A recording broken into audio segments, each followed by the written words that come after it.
G'day, I'm Ted Jedynak, coming to you live back from our beautiful home office of TED Education here in Adelaide, South Australia. It's great to be back here after our trip over to Western Australia, where we had lots of adventures in Perth and down south in Margaret River. In Perth, we were delivering our last FMT workshop in Australia for 2017. It was truly fabulous to work with 32 dedicated, enthusiastic health practitioners who drilled the skills to master foot mobilization and manipulation techniques. Dr. Lil and I, we were so impressed by the level of mastery that was achieved during the workshop, and we're thrilled to hear that so many FMT graduates are now back in their clinics using their skills to help so many people like never before. There were just some phenomenal experiences. One of them was we had a participant who travelled all the way down from Singapore along with two of her colleagues. And at one stage I was talking about cuboids, because you know how important they are to our work.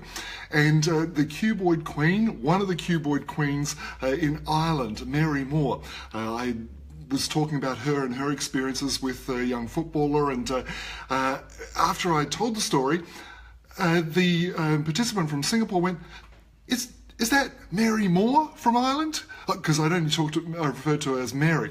And I said, yes, it is. Well, the participant from Singapore was actually Irish in origin, but had worked with Mary. So it was, when I told Mary the story, it was like, oh, that's 6 degrees of foot mobilization. So, and there were just countless experiences like that. And so many people asked after Penny Lee, our gorgeous feline creature here, who's a regular star of the Triple T show. Paola even asked, did we bring her over to Perth? Well, no, we didn't. And unfortunately, Penny won't be joining us today on today's show. She's been spending the last few weeks at the Outlaws while we've been away and on the road. And I'm not sure she's actually going to return, because the feedback we're getting is that Phil and I, my in-laws and outlaws, are actually totally in love with her, and she's settled in there beautifully, and I think she's running the place just like she does here. Oh, geez, you know, I have to think my status, such as it is, has probably been eclipsed by Penny. Speaking of eclipse, we're sharing this auspicious day with the unique total experience, a total solar eclipse that our American and Canadian friends got to experience today. If you're over in that part of the world, did you see it? How fantastic. I did hear that Donald Trump gave it the thumbs up from the view from the White House, for whatever that's worth. Okay, so hey, it's great to have you here too. This show does work better with an audience, but thanks for joining me on Ted's Tips on Tuesday. That's the Triple T show, and today it's all about bunion busting. Today is part 1 of 3 episodes, because there is just so much gold to mine with bunions. Yes, today I'll chat about this very hot topic. You know, from a factual perspective, bunions affect 23% of the population aged between 18 and 65. That is a big portion of people. And bunions affect 35% of adults over 65 years of age. Wow, could this topic be any hotter? In fact, it's so relevant for such a large section of your clientele that I've got my runners here with me today. I've got them handy so I don't forget anything, you see, because if I do, I could use them to jog my memory. Get it? Okay, that sounded pretty good when I was thinking about it. Anyway, hey, look, after 33 years of fixing feet, I reckon my memory needs all the help it can get. So hence that lead balloon attempt there at some entertainment. Okay, so look, I receive so many requests to talk about bunions, so today's the day. It's a topic that's it's always explored at great length in our FMT workshops because practitioners just like you are seeking non-surgical treatment options for first MP joint pains. So in today's Triple T bunion busting topic, we're going to start with the diagnosis and getting it right. Yes, diagnosing first MP joint pathologies, this will play a crucial role in your clinical reasoning and your treatment interventions, won't it? So hold on to your armrests because it's going to be a racing show today. But that's not all. Wait, there's more. Because bunions is such a huge topic, Dr. Lil and I have decided to dedicate the next 3 shows to bunions. It really is going to be a total bunion busting event. Today's show, we'll delve into the assessment and differential diagnosis of first MP joint conditions so you can be confident you're treating the right condition appropriately. Next week's show, Bunion Busting Part 2, we'll dive into the biomechanics and physiology of first MP joint conditions so that you can develop the most specific treatment plan for your patient's conditions. And then Bunion Busting Part 3, that's September the 5th, we'll explore the specific treatment objectives and how to conquer them. It's gonna totally rock. But before we get started, I want to acknowledge an FMT rock star from Bris Vegas here in Australia. Evie Travis, formerly I guess that's what you say, Evie Mollet, or is that Mollet if she's going to be French? Evie and I first met in the early 2000s, and Evie was a participant in our FMT trainings, and I remember Evie very well because she was part of this magical trinity with Cherie and Ebony. So since then, I know that Evie and Cherie have gone on to do some amazing FMT magic, and they've gotten married and they've had children. I'm not suggesting I had anything to do with all of their accomplishments, but I know that I did contribute a bit to their professional paths. In fact, the reference that I used at the beginning of this show for the population prevalence of hallux valgus comes straight from Cherie's Systemic Review article, and I'll provide the link for you in today's fabulous freebie. Thanks again for your wonderful email, Evie. It was an absolute delight and always fantastic to hear from you. And big hi to Cherie and Ebony as well. Okay, another FMT rockstar I want to acknowledge is Abdul Maln Salih. Abdul travelled all the way from the UK to here in Adelaide last year to skill himself in FMT. It was an absolute pleasure and total delight to meet him. Abdul is a regular viewer and contributor to the Triple T show, and recently he specifically asked for a show on first MP joint conditions and how to treat them most effectively.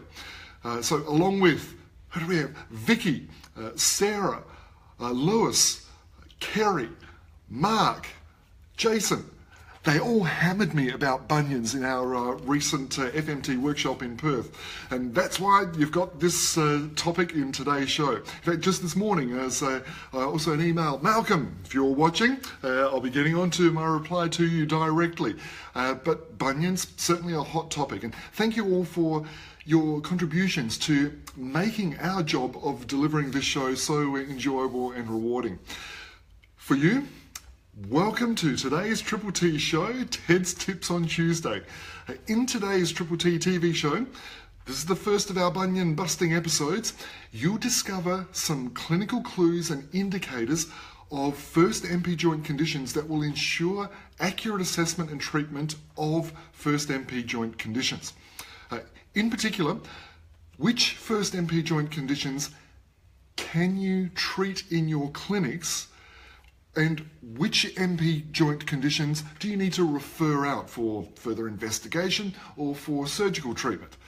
In fact, I have an excellent downloadable freebie, and that's, I don't have a copy of it to show you, which I was going to do, but I've got an excellent download for you, and it'll give you a comprehensive checklist of the first MP joint conditions so that you can confidently confirm or rule out all the clinical differentials. So let's jump in, shall we? Okay, so when it comes to bunions, we can break down the key etiological categories into two camps. There's the mechanical and there's the systemic. Now, it's the mechanical conditions that we can usually treat most effectively in our clinics. But the systemic conditions, they need to be accurately identified so that we can treat or refer out for the appropriate diagnostic testing or treatment. My greatest learnings came when I got this wrong. I remember a client, Lois. I'd been seeing her for general treatment for a number of years. And one day, it was midwinter, like it is here currently in Australia, and she was telling me about her sore big toe joint. Now, I'd recently learnt a great new skill, and it was called foot joint mobilisations. So I thought, wacko, let's get stuck into it. Now, unfortunately, my history taking wasn't that good at all. I overlooked that Lois had actually, she had multiple joints that were affected by these pains as well. Now, I was just wanting to help her in a big toe because, I figured her wrist and her shoulder pains, well, they weren't part of my realm as a podiatrist, were they? But that was the clinical clue that I missed. The involvement of other joints is a key indicator that the condition was systemic. Remember that key factor right there. You see, Lois was actually, she was eventually diagnosed with rheumatoid arthritis. And the joint mobilisation I did actually aggravated her problem. Oh dear. So let's summarise the crucial keys so that you don't do what I did and try to treat a systemic condition with a therapy that could actually aggravate the problem. In fact, if you only remember one thing from today's show, let it be this. First MP joint pains that have significant heat, redness and swelling, they usually suggest inflammatory arthropathies or infection. In fact, a hot, red, swollen, painful joint should be assumed to be an infection until proven otherwise. If if these signs are present in multiple joints around the body, like with Lois, if the foot or the big toe is involved, but also joints like the wrist, the shoulder, the hip, then this suggests also that the condition is systemic.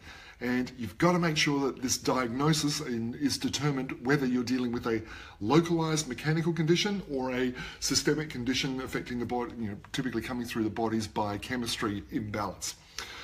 Hey, look, while we're on systemic conditions, let's go through the list of systemic conditions that we need to differentiate before we start using any local mobilization or manual therapy treatments, or any therapy at all for that matter.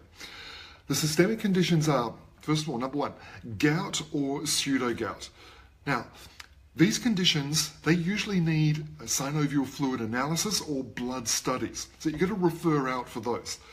The second category, or the second grouping, would be inflammatory arthritides like rheumatoid arthritis or psoriatic arthritis. And these can be difficult to diagnose. The Arthritis Foundation, it recommends detailed clinical and family histories as well as blood tests to measure the inflammation markers. Next is the septic arthritis. Now, this usually requires an evaluation of the joint fluid to determine the cause or source of the infection. Now, this is where you'll need to refer out to the relevant practitioner or typically their GP. The next category, it's not systemic, but it's not always directly mechanical, and that is neuropathic etiologies. You see, neuralgias and neuromas, they can cause first MP joint pains too.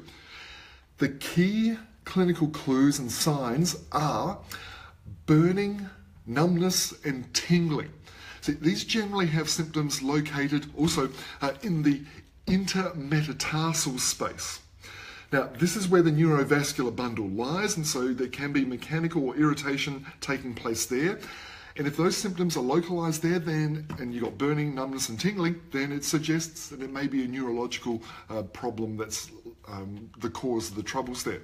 So hopefully that'll be the location of it specifically, rather than being in the first MP joint, but in the intermetatarsal space. That helps you be more, I suppose it's more straightforward to diagnose. Dave Cashley, neuroma expert from the UK, he has a great manipulation routine and manual therapy routine that he uses for diagnosing and treating neuralgic pains and neuromas. Look, I did a link, I did an interview with Dave not so long ago, so I'll put the link to that interview on today's freebie as well, so you can track it down easily if you want to find out from the horse's mouth, the expert on neuromas and neurological localized foot pains. Okay, now our third etiological category, which is what we as podiatrists or manual therapists, what we see most commonly in our clinics, and this is what we can directly diagnose and treat. And so these are the mechanically based first MP joint conditions. Now, just to start with the overall context, I'll give you a bit of an aerial perspective. Just about every mechanically based condition that I'm going to list, and there are 10 of them, 10, got all my fingers there, they typically come about because of one common reason. And that is, any idea? What's the common reason for first MP joint pains? If you've got an idea or a clue or a hint, what do you think is the most common mechanical cause of first MP joint pains? It's the common theme in all of them. You can type that in and we'll see what you come up with.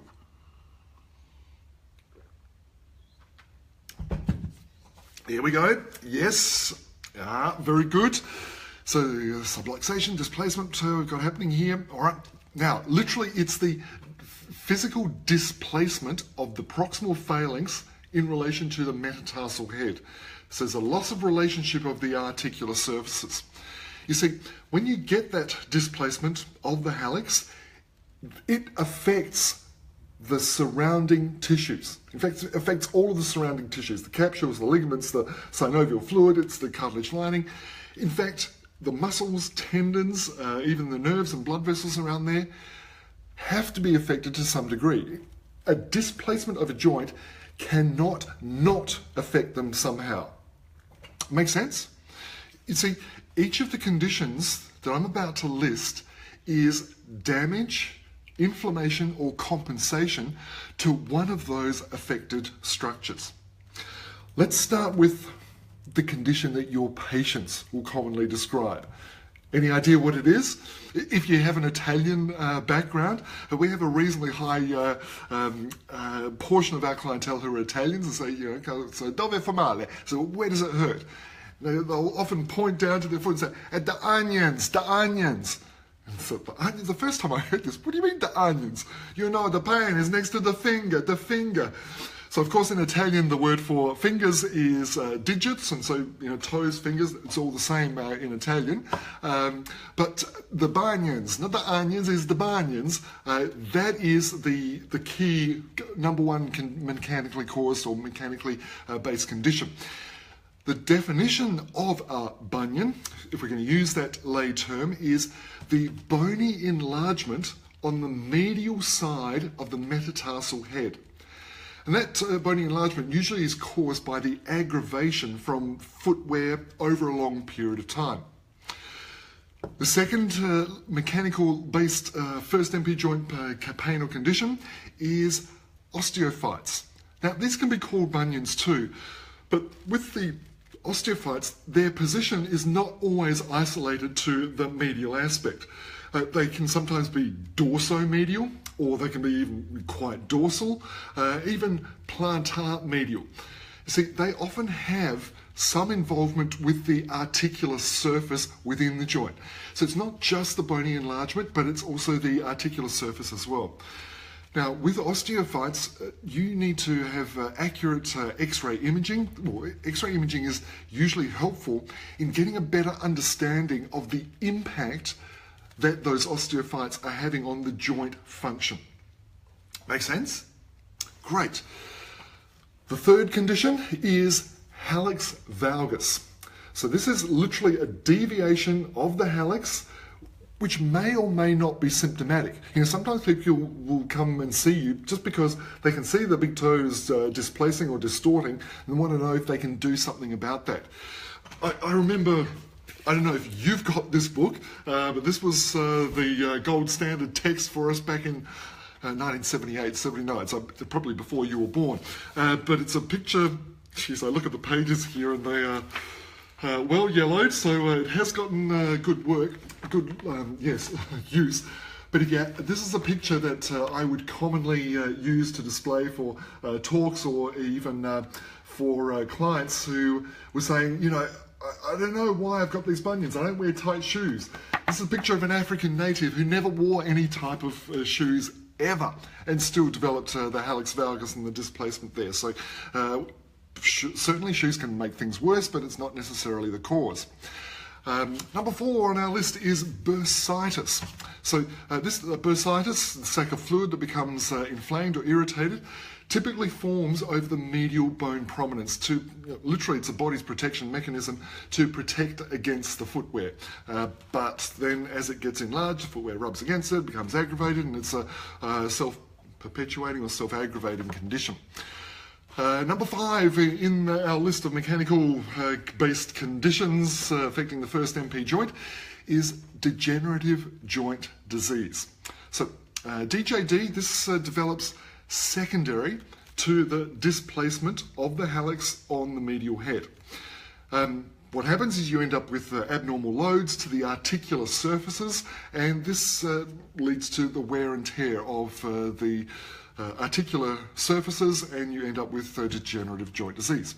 Remember, cartilage, it's like grass. It literally, you have the bone surface and you have the cartilage that literally grows up like it grows from the soil. Then, as the bones work and move against each other, they wear down that cartilage, but as long as the rate of growth is greater than the rate of wear and tear, then we have a healthy state of affairs. If we have a joint displacement and there's uneven load and we get excessive load on this side and not so much on this side, the cartilage literally wears out quicker than the body can grow and replace it. So it's just like a garden path. If you're walking up and down, you'll notice that the grass will wear out. It's the same mechanical principle that occurs. That's an analogy that I've found really useful to explain to clients. So please use that and take that if that's going to help serve you as well in your client communication. Number 6 on our list is hallux limitus. So this is when we get a lot of joint degeneration taking place in the first MP joint, and literally the uncontrolled degeneration commonly leads to the development of hallux limitus. Now, determining this is done through clinical testing of the range of motion of the joint and also the quality of motion. So this very much requires you and your hands and your ability to manually test and check the extent of limitations and quality of movement in that first MP joint. The next list, the next list of first MP joint conditions that I'm going to run through, so this is from number 7 through to number 10, it relates to the soft tissue structures specifically of the first MP joint. So number 7 on our list is the capsular impingement. So this is where the capsule of the first MP joint, which is very tough, strong, and plays an important role in keeping the big toe in the first MP joint working well, you can actually get the capsule, instead of being smooth, almost folding in on itself and impinging and getting caught with the bone. It can be acutely very painful and almost happens and then it releases, and sometimes it can happen more consistently in relation to footwear or activity. So that's an important one to make sure you're clear on assessing. The next one is synovial impingements. This is very similar to the capsule impingement, but instead of the capsule getting caught between the bones, it's the synovial lining of the inside of the capsule. Similar type of quality of a very acute, sharp pains that occur but can disappear almost as quickly. The next on our list is the atrophy of the fat pad underneath the first MP joint. This is I suppose it's something that usually develops over time because of the miles that clock up and potentially the weight or activities that people carry, overloading that first MP joint, and also being involved with sesamoid irritations too. And the last one on our list is actually the flexor plate. So we know about the plantar plates that we hear, but the specific flexor plate of the first MP joint, sometimes that can become torn. And when that happens, I suppose the stability of the joint, the stability of the hallux on the joint can be compromised. So you can be very detailed with your clinical evaluation and range of motion of testing whether there's any compromise of the flexor plates that's resulting in a lack of anchoring of the hallux onto the first med head. If you suspect that from a clinical evaluation, get in touch with your local radiologist and ask their advice on what the best diagnostic imaging option is. Remember our episode number 13, where it was all about, pardon me, episode number 13 was all about diagnostic imaging. And we talked about, literally from the horse's mouth, from radiologists, what they like us as referring practitioners to do, and that is call them, contact them, describe the clinical presentation, then they can advise the best diagnostic imaging. Now, it is not always X-ray, and particularly when it's soft tissue, sometimes it might be ultrasound, it might be a CT scan. But if you can speak with the radiologist, and they love to speak with you because they're normally locked in a dark room and they're just looking at computer screens, they love people, really, they do. So that is a great way to make a connection, but build a good relationship with a local radiologist's service. I'll include the link to that episode so you can get the whole rundown on all the benefits of developing good relationships with radiographers and radiologists in your area. Hey, if you've just joined us, we've had a terrific show today all about first MP joint conditions that affect over 35% of the population aged 65 or over. And we've also gone through how to clinically differentiate mechanically based first MP joint conditions from neuralgic and systemic conditions. We've discussed the 3 systemic condition categories and how to diagnose them. We've gone through the clinical clues for diagnosing neuralgic MP joint pains. And we've also gone through the 10 mechanically based conditions that we as manual therapy based practitioners or as podiatrists, we have an excellent opportunity to treat very effectively in our own clinics. Look, I've even included my clinical balls up case that I made and what not to do, particularly when you're considering your client's clinical and medical history, to make sure you accurately diagnose the correct condition. And I didn't do that very well, but I've learned from it and I haven't done it since. Well, let me tell you, I'm pretty sure of that. Phew. What a show! Jam-packed with practical good stuff. Hey, do you have any questions? If you've got any questions, please type them in. I'll be very happy to address those for you as best I can.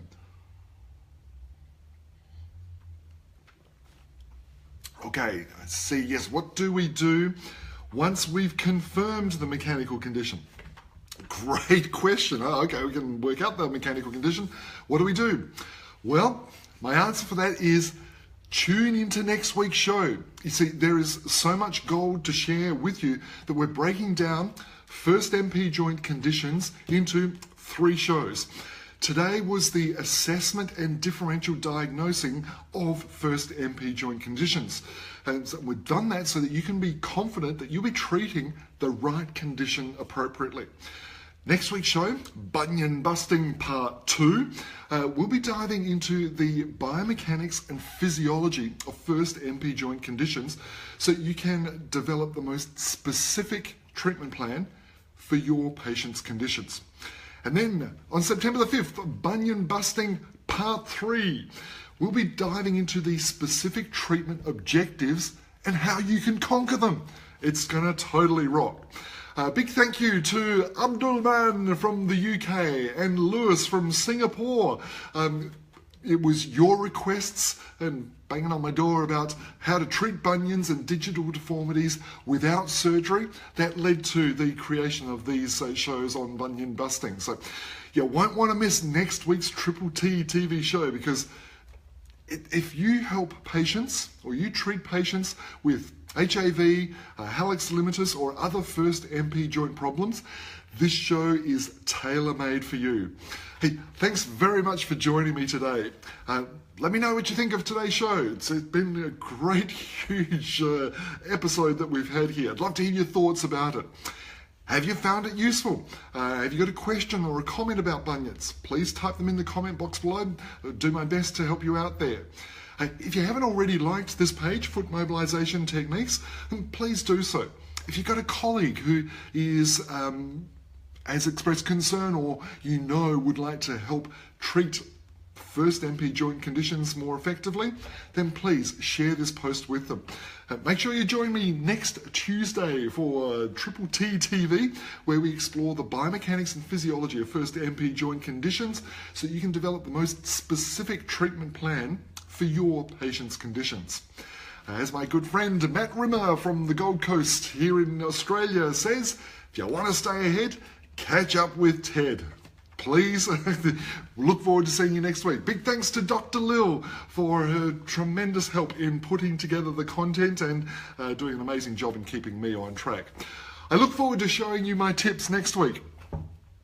No, my tips about first MP joints. It's been great to chew the fat with you today. Hope you've had a cracking good time. Until next week, same bat time, same bat channel. Remember, you're only one step away from busting bunions. So get your free download now. Hit the button, click the link, and grab you got your checklist there. You can literally, if you're not sure about any of your first MP joint pains, you can just literally tick off each one to make sure you've covered all of your bases. Until next time, be well and bust more bunions. Cheers.